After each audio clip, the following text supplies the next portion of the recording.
All right, so the first thing that we're going to look at is just a review of factoring. So this is just a review of day one, and there's 7 different things listed here of factors, but there's a lot of things in common between these.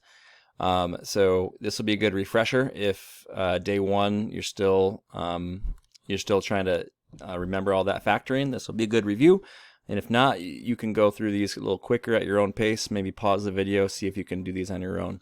But I'm going to walk through quicker than day one, but just the different ways to factor. So number one, greatest common factor. This is the number one thing you always do when you have a polynomial. You always want to see if there is a common factor, specifically greatest common factor, that you can pull out. So between these 3 terms, all of them can be divided by 9 and also an m cubed, because they all have as many as 3 m's in there. So the GCF is going to be 9m cubed is the GCF, and then you're going to rewrite the problem as if you divide out each term by 9m cubed. So this would become, this first term would become a 6m squared, and then this second one would become 2m, and then this would become a 1. Again, that's from dividing out each one of these by 9m cubed. So if you're still looking at that like, I don't see how you got it. Okay, well, I'm literally doing this. I'm taking each term, 54m to the 5th. If I divide that by the greatest common factor, then I just simplify that. 54 divided by 9 is 6, and m to the 5th divided by m cubed, I would subtract those exponents to get 2. So that's how you divide out the greatest common factor. Now we're left with here a trinomial. Okay, whenever we have a trinomial, there's always a chance we can break it up into these 2 parentheses. And one way to fill in these gaps, or just to see if you can factor it, is using the snowflake method. So I would always try this and say, okay, my a value is 6 and 6.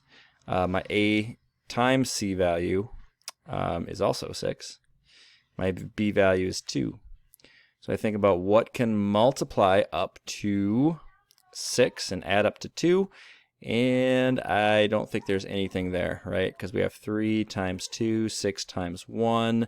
Nothing there is going to add up to 2. There's no possibility there, so don't need to go any further on this. This is as far as you can go. Number 2, perfect square binomials. So we have 64x squared minus 121. There's a pattern here that simply says if I have like a, and this should actually be labeled as the difference of 2 squares, I think.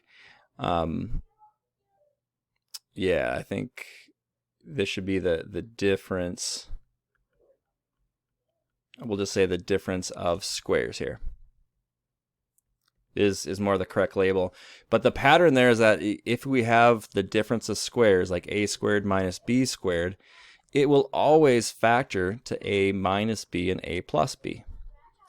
Now we could use that pattern and say this is actually the difference of 2 squares, because I could think of this first term as 8x all squared, and I could think of this as 11 all squared.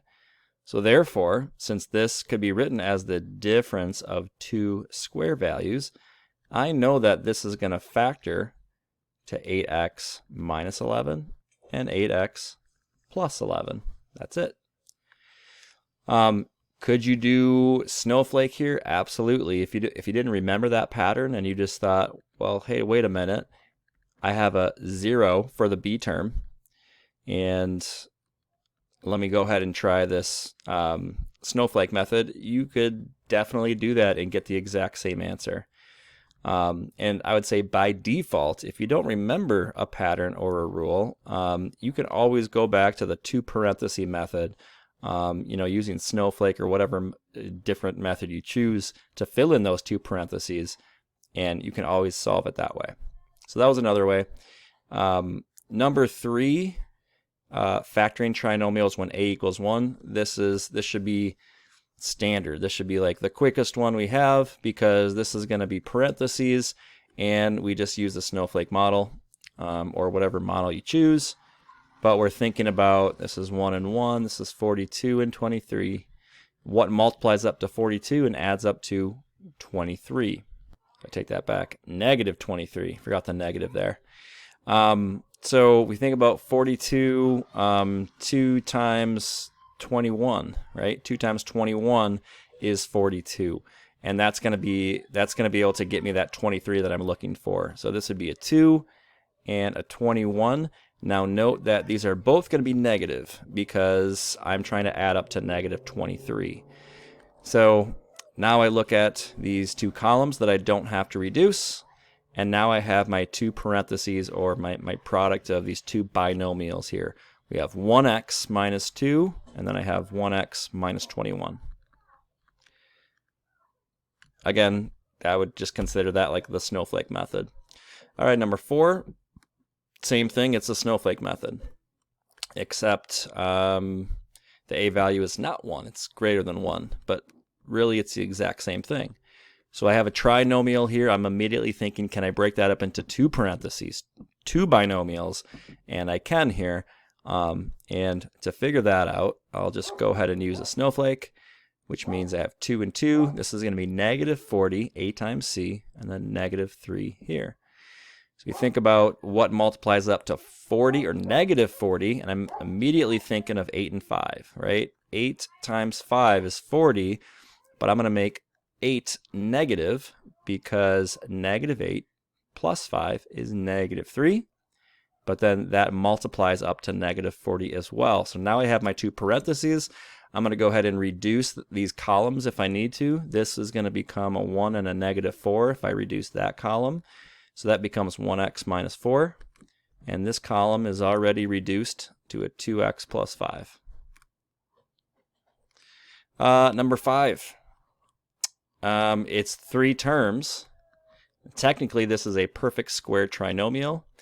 But if we have 3 terms, I'm immediately thinking two parentheses, and I'm going to try to use the snowflake method.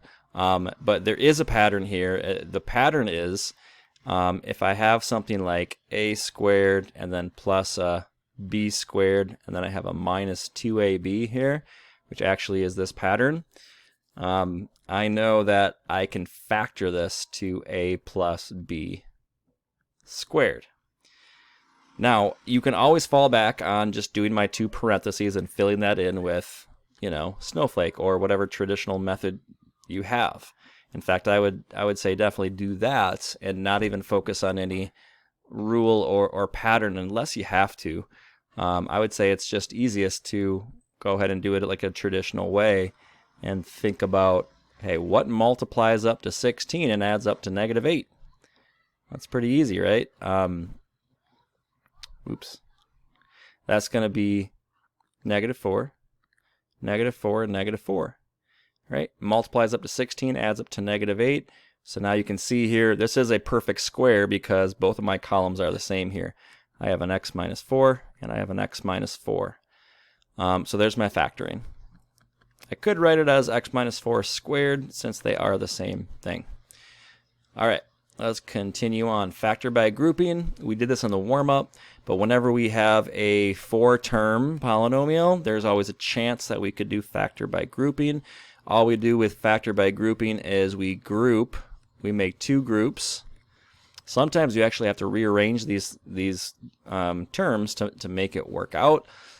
But in this case, we're going to just try out the groups as they are. And then we try to pull out a greatest common factor from each of the groups. So we look at the first one and we say, okay, both of these terms can have a y squared in them. I'm going to pull out a y squared from that. What would be left over in this first group would be y minus 7. And then I say, second group, what can I pull out of that? Well, that's going to be a 4. What's left over if I divide out a 4? Well, that'll be y minus 7 again.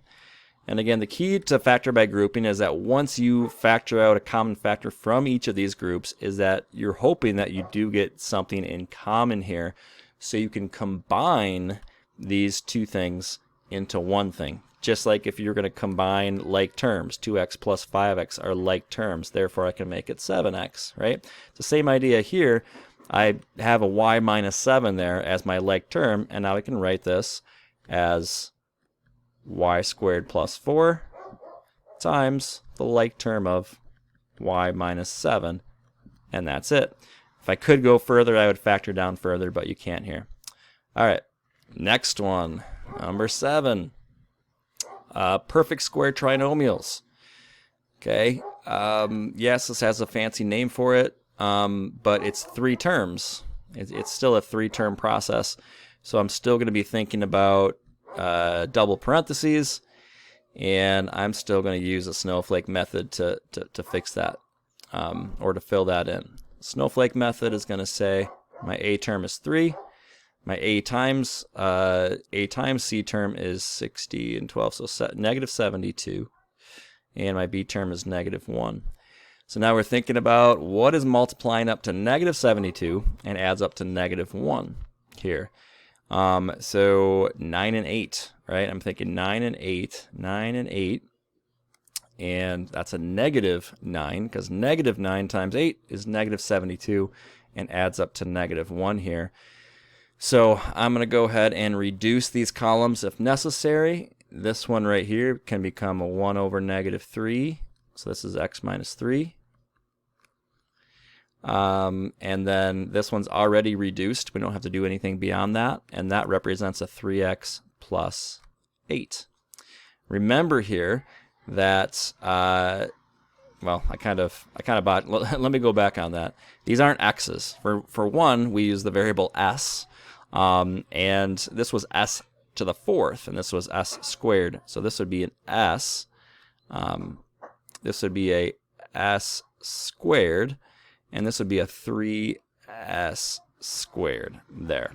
So just remember, this is a 3-term polynomial, but we have s to the 4th here, so therefore I'm kind of using s squared as my first term there, not just s, or not just x. And that's all for number 7. It is also, I'm looking back on this, this label here, this is not a perfect square trinomial here, because it's not the same term. So this is technically not a, it just says perfect trinomials. So a little bit, don't worry about that name. You can use a snowflake method in this process. And I think that the thing that's different here is that we have something to the 4th and something to the 2nd here. Okay, number 8, and the last one, the difference or sum of cubes. This is a pattern that you're going to have to rely more on. You can't just use like the snowflake method or something really traditional to just crank out. You have to remember that in this case, this is going to be the difference of cubes. If I have the difference of cubes, something like this, there is a pattern that says that the difference of cubes is a minus b. So this would be like the same thing, and then you have a squared plus ab, and then plus b squared. So this is just the difference of cubes pattern, and then we try to take what we have here and rewrite it kind of in that form. So the first term is a perfect cube, because I could write it as 3x all cubed, and so 3x is like my a value. And then I can write 8 as a perfect cube, of course, because 2 cubed is 8. So therefore, if I now use the pattern that I have, my a value is 3x and my b value is 2. So if I follow this along, my a minus b would be 3x minus 2. And then I have a squared, which would be 3x times 3x, so 9x squared, plus a times b, 3x times 2, which is 6x, and then plus b squared, which would be 4. So now we have this. We'd want to think about this trinomial now. Could you break this down further? I'm not sure you could, because you could try a snowflake method here and make this 9, 9, 36, and 6. We're thinking about what multiplies up to 36 and can add to 6. Well, 6 times 6 works but doesn't add up to 6, and I don't think there's anything that you could do here to make this work out. Actually, I'm thinking 12 and 3, but we can't make both of those work, so no. This is as far as it can go. And so there's an example of using the difference of cubes to solve your problem.